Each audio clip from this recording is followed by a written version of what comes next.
second lecture for the chapter chemical kinetics. chemical kinetics chapter थोड़ा lengthy है। हर एक facts को समझने का और प्रैक्टिस करने का ट्राई करो। सो rate of reaction, rate of appearance and rate of disappearance. Remember, मैं लास्ट क्लासेस में बताया था कि rate of reaction is calculated for 1 mole and reactant के लिए माइनस साइन होता है एंड प्रोडक्ट के लिए प्लस साइन होता है। रिएक्टेंट टाइम का साथ डिक्रीज होता है एंड प्रोडक्ट टाइम का साथ इंक्रीज होता है। But rate of appearance and disappearance general पे लिखा जाता है फॉर कंप्लीट रिएक्शन, और अपीयरेंस डिफरेंस आपका साइन को इंडिकेट कर देता है, तो साइन देने की जरूरत नहीं, दोनों मतलब पॉजिटिव में लिया जाता है, क्योंकि अपीयरेंस मतलब क्रिएट हो रहा है, प्रोडक्ट बढ़ रहा है, और डिसअपीयरेंस मतलब गायब होते जा रहा है, कम होते जा रहा है, तो वहाँ पे मीनिंग हो जाता है।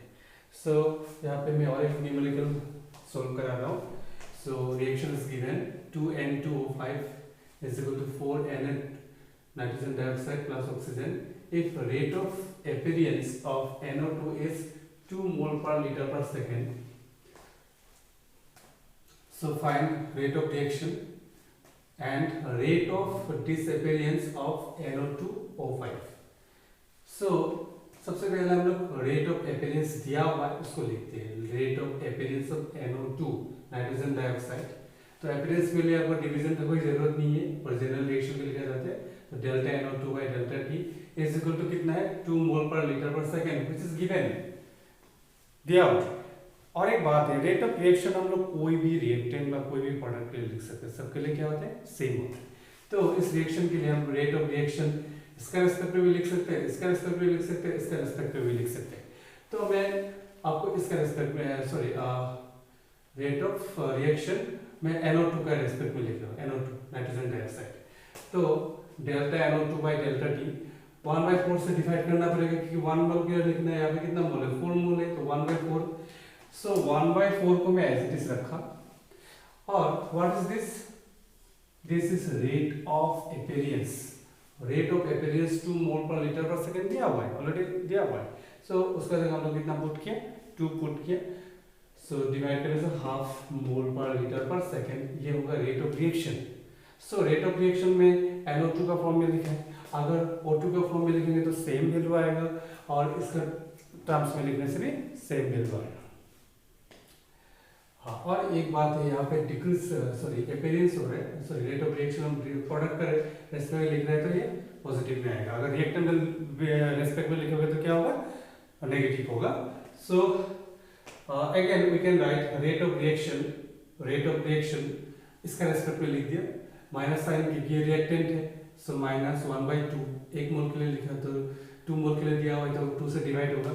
सो concentration of NO2O5 divide by time is equal to कितना है, हाफ। ऑलरेडी हमने निकाला है, लेकिन ये पॉजिटिव में क्यों है, प्रोडक्ट में रेस्पेक्ट में लिखा है, और ये रिएक्टेंट का रेस्पेक्ट में लिखेंगे तो क्या होगा, माइनस हाफ होगा, तो minus minus cancel.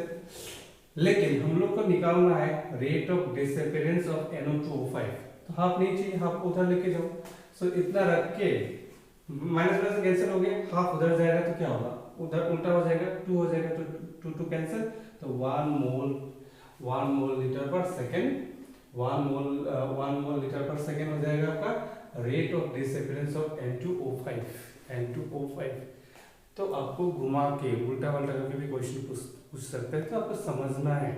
Digital lecture है, एक्सप्लेन करना बहुत डिफिकल्ट होता है यहाँ पे। सो प्रैक्टिस करो, समझो, बुक में भी कुछ कुछ कॉन्सेप्ट दिया हुआ है, न्यूमेरिकल है, धीरे धीरे एक माइंड में एक कॉन्सेप्ट आएगा, उसके बाद आप कोई भी क्वेश्चन देखोगे तो you can easily solve.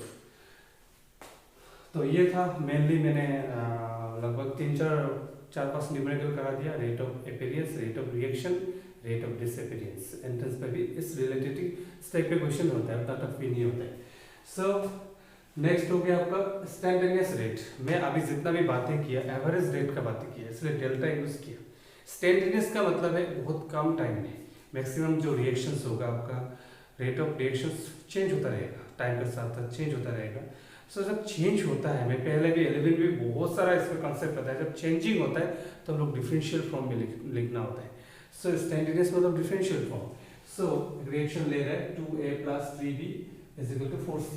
So instantaneous rate of reaction क्या होगा, 1/2 प्रोसेस सेम है, माइनस होगा क्योंकि रिएक्टेंट है, 1/2 एक मोल के लिए लिख रहे हैं हम लोग, सो 2 मोल है तो 1/2, तो dA/dt। सो dt टाइम में d या रिएक्टेंट डिक्रीज हो रहा है। सिमिलरली दूसरा रिएक्टेंट के लिए लिख रहा है तो माइनस होगा, फिर प्रोडक्ट के लिए लिख रहा है प्रोडक्ट में प्लस होगा, सेम है, ऑलरेडी डिफरेंशियल फॉर्म में लिखा है। Next is graphical representation. Graphical representation very very important. ये रिएक्टेंट का कंसंट्रेशन टाइम के साथ डिक्रीज हो रहा है। सिमिलरली प्रोडक्ट का कंसंट्रेशन टाइम के साथ क्या होगा, इंक्रीज होगा। रिएक्शन हो रहा है तो रिएक्टेंट डिक्रीज होता जाएगा, प्रोडक्ट विल बी इंक्रीज। यहाँ पे आप एक रिएक्शन देखो कि कॉन्सेंट्रेशन ऑफ ए, ब्रैकेट का अंदर जो भी लिखा रहता है, ये जो है ये कॉन्सेंट्रेशन बताता है। कॉन्सेंट्रेशन का मतलब है मोल पर लीटर। मैं फिर से रिपीट कर रहा हूँ, मोल पर लीटर। सो मोल पर लीटर यानी ये रिएक्टेंट होगा कि टाइम के साथ डिक्रीज हो रहा है, टाइम के साथ डिक्रीज हो रहा है, रिएक्टेंट टाइम के साथ डिक्रीज होता है। तो स्लोप होगा, ये ग्राफ का स्लोप है tan थीटा, स्लोप नेगेटिव है तो -dA/dt। सिमिलरली ये टाइम के साथ c का कंसंट्रेशन बढ़ रहा है तो ये ऑब्वियसली प्रोडक्ट होगा, तो स्लोप क्या होगा, tan theta + dc/dt। So next another numerical reactions given N2 + 3S2 = 2NH3 ammonia. Find rate of reaction and rate of disappearance of nitrogen gas. So हम लोग अगर इस रिएक्शन के लिए लिखे अगर रेट ऑफ रिएक्शन, तो इसका टर्म्स में लिखने से ऐसा होगा, माइनस साइन ऑलरेडी गिवन, क्योंकि यहाँ पे 1 मोल के लिए तो 1 मोल के लिए लिखना है, अगर 3 मोल है तो 1 मोल के लिए लिखेंगे तो 1/3 होगा। इसको आप जानते हैं कैसे लिखते हैं। और एमोनिया और यहाँ पे 1/2 होगा। सो एमोनिया में 2 मोल है तो 1 मोल लिखने के लिए 1/2 होगा। सो ओके, लेकिन ये जो ग्राफ है, ग्राफ दिया हुआ है, हाइड्रोजन का कंसंट्रेशन, रिएक्शन में हाइड्रोजन का कंसंट्रेशन टाइम के साथ कैसे डिक्रीज हो रहा है वो दिया हुआ है। सो हम लोग हाइड्रोजन का अमाउंट टाइम का साथ कितना डिक्रीज हो रहा है उसको लिख सकते हैं हम लोग dH2/dt, इंपॉर्टेंट dH2/dt। सो ये तो स्लोप है, कितना जल्दी में थोड़ा देर पहले ग्राफ बताया था तो tan थीटा है, ये स्लोप बता रहा है tan थीटा। सो tan थीटा हम लोग लिख सकते हैं, फाइनल 6 से इनिशियल 10 था, सो 6 - 10, टाइम कितना है 4 सेकेंड -2 यानी 4 - 2। सो ये माइनस में आ जाएगा तो -2 मोल पर लीटर पर सेकेंड। माइनस क्यों हो रहा है, क्योंकि हाइड्रोजन टाइम के साथ कम होते जा रहा है। लेकिन हम लोग रेट ऑफ रिएक्शन, इसमें से कोई भी एक टर्म्स उठा सकते हैं रेट ऑफ रिएक्शन के लिए। सो रेट ऑफ रिएक्शन के लिए मैंने इसको उठा लिया क्योंकि हाइड्रोजन का ऑलरेडी हम लोग डेटा है। सो रेट ऑफ रिएक्शन = क्या होगा, -1/3 into ΔH2/dt। So in place of this we can write what, -2। तो इसको कैलकुलेशन करने से क्या मिलेगा, माइनस माइनस कैंसिल हो जाएगा, 2/3 मोल पर लीटर पर सेकेंड, 2/3 मोल पर लीटर पर second. This is rate of reaction. So rate of disappearance निकालने के लिए अब देखो 1 मोल के लिए है नाइट्रोजन, 1 मोल के लिए है, तो इसका rate of disappearance, rate of reaction क्या होगा, सेम होगा। So rate of reaction and rate of disappearance nitrogen के लिए रेट ऑफ डिसअपीयरेंस आपका रेट ऑफ रिएक्शन का बराबर होगा, क्योंकि नाइट्रोजन 1 मोल दिया हुआ है। लेकिन अगर हाइड्रोजन के लिए देखिए रेट ऑफ डिसअपीयरेंस और रेट ऑफ रिएक्शन अलग होगा, क्योंकि यहाँ पे 3 मोल के लिए दिया है, रेट ऑफ रिएक्शन 1 मोल के लिए लिखना है और रेट ऑफ डिसअपीयरेंस हमको 3 मोल के लिए लिखना है।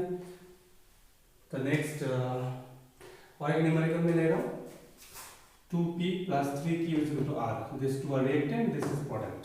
तो यहाँ पे दिया हुआ है आपका जो Q का जो कंसंट्रेशन है, Q का कंसंट्रेशन हो टाइम का साथ डिक्रीज हो रहा है।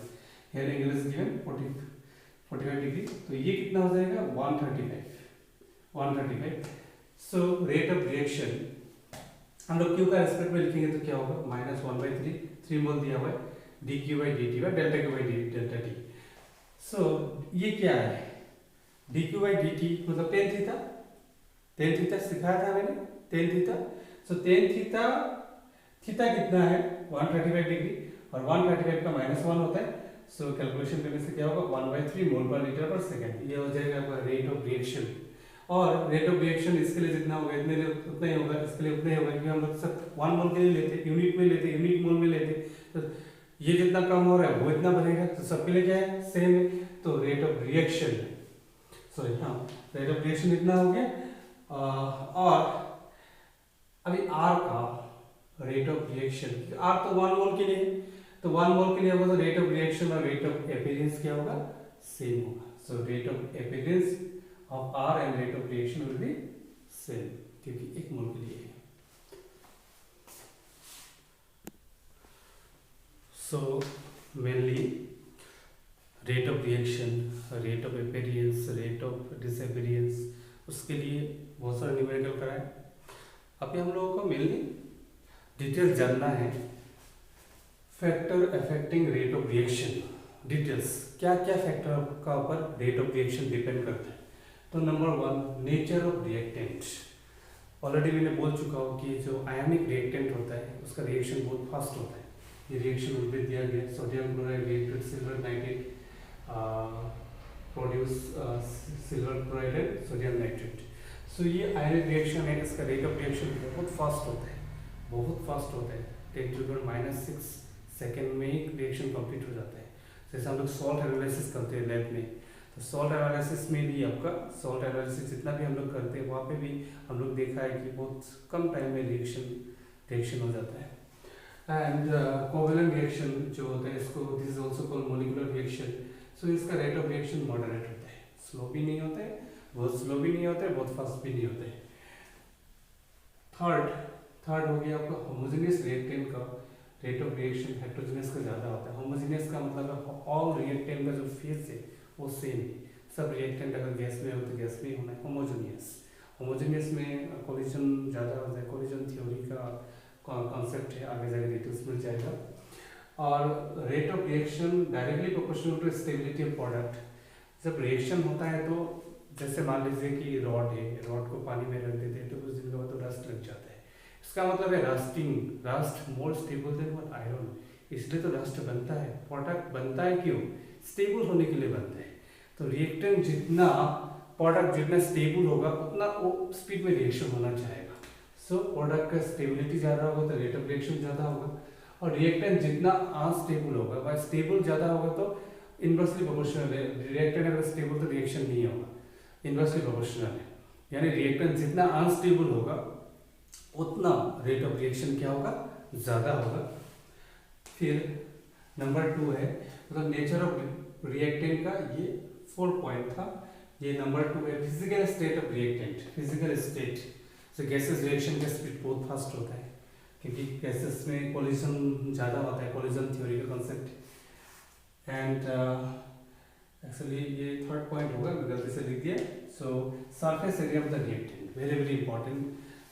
5th चैप्टर जो है फिजिकल केमिस्ट्री का वो सरफेस केमिस्ट्री है, वहाँ पे अब मिलेगा कि किसी भी रिएक्टेंट का सरफेस एरिया जितना ज़्यादा होता है उतना रिएक्शन का स्पीड क्या होता है ज़्यादा होता है। मैं सिंपल एक एग्जांपल देता हूँ, जैसे शुगर जो पानी में डिजोल्व हो रहा है, मिल्क में डिजोल्व हो रहा है, शुगर का दाना अगर भरा भरा है तो डिजोल्व होने में बहुत टाइम लगता है क्योंकि सरफेस एरिया कम है। अगर वही शुगर अगर हम पाउडर करके देते हैं सरफेस एरिया बढ़ जाता है, बहुत जल्दी बढ़ जाता है।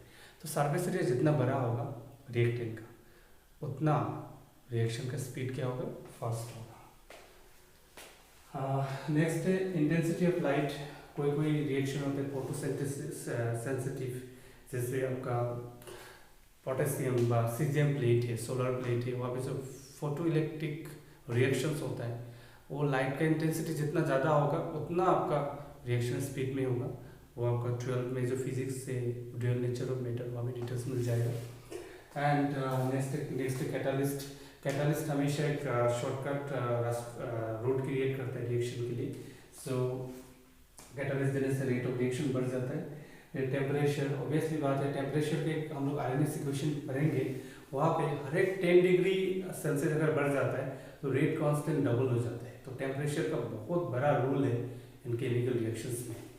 And last one is concentration.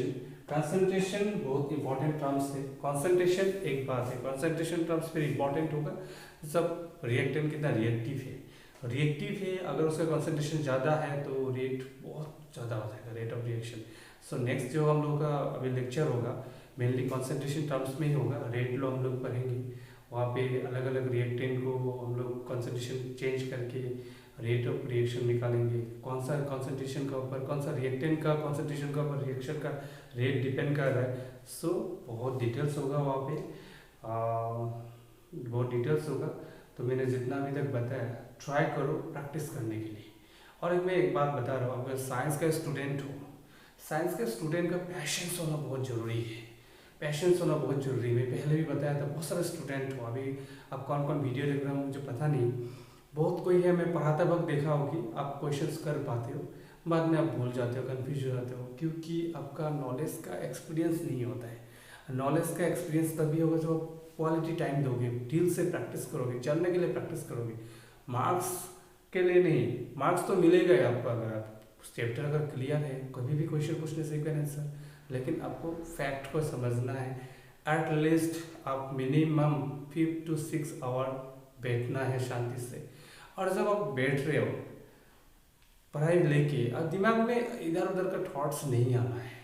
मैंने देखा हो, मेरा अपना करियर में भी देखा हो, मैंने मेरा अपना दोस्त में भी देखा है, यहाँ पे टैलेंट से ज़्यादा इम्पोर्टेंट है आपका, आप कितना स्टेबल हो, आप कितना दिल से टाइम दे रहे हो। जितना फानफून करोगे, जितना इधर उधर स्कैटर करोगे, उतना आपका बिगाड़ने का चांसेस होगा। तो ये एक अपॉर्चुनिटी भी है खुद को समझने के लिए। तो जितना भी दे रहा हो, तो फिजिक्स का भी मैं ट्राई करूँगा 1-2 चैप्टर कंप्लीट करने के लिए। लेकिन ये चैप्टर का बहुत दिल से ट्राई करो।